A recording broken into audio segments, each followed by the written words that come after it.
Bayan, magandang tanghali po.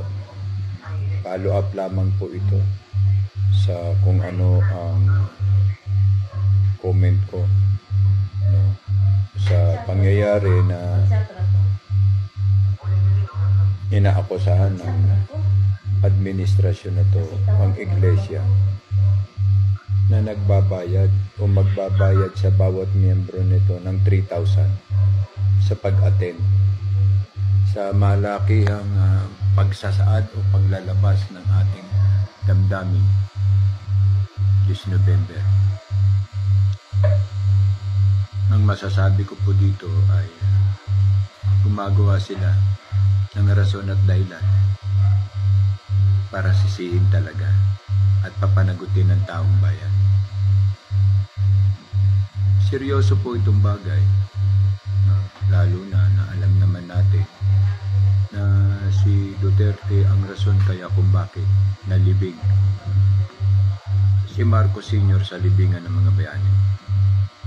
At alam naman natin na si BBM ang isa sa mga nag-orkestra ng paghahatid o pagkidnap kay PRRD papuntang Hague.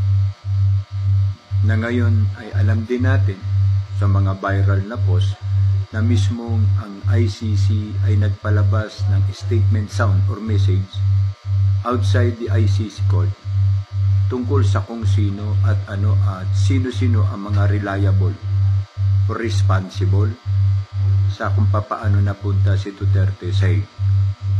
In a matter of fact, our government is directly involved and responsible for this.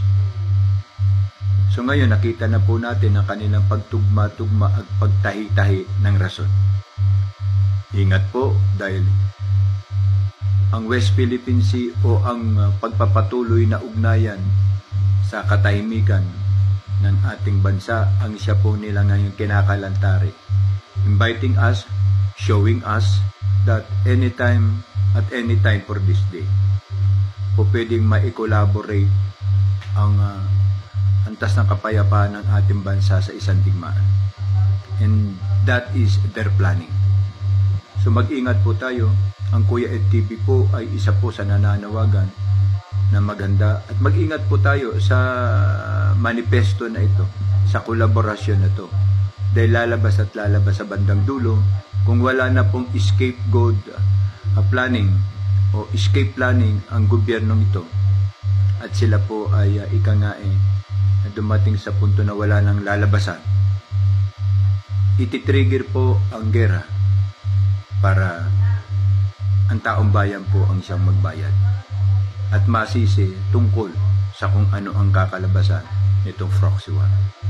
Paalala pong muli, maging vigilante po tayo sa lahat ng pagkakataon, oras at sandali.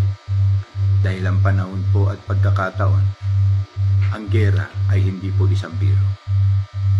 Lahat po ay involved, matanda, bata, pasyente, hindi pasyente, lalaki, babae. Ito po ang pinakamatindi at sila lamang po ang may planong gawin ito. So wag po tayong maging bulag at tanga sa punto na kailangan po natin magkaisa tungo sa pagtutol dito sa pinaplano nilang last contingent plan. Instead na i-develop ang kalikas na yaman, instead na i-develop ang ating likas na kalikasan tungo sa ikabubuti at ikauunlad ng bansa, pilit po nila itong tinatahi para matuon po tayo sa isang digmaan na sila po ang may kagagawan. At pagkatapos ng lahat, siyempre, simple lang, tatakas. Ganun lang kadali ang katangahan na gusto nilang manahin natin at ng ating mga anak at mahal sa buhay. Ingat po, ang Kuya Ed TV po ay nananawagan, maging vigilante po tayo sa lahat ng pagkakataon at sandali. Ibagsak po natin ang kanilang plataforma na nagngangalan BBM Trolls, All Trolls Army ng administrasyon na to. Na siya pong dahilan at rason kung bakit tayo nagkakahiwa-hiwalay. Marami pong salamat ang Kuya Ed TV.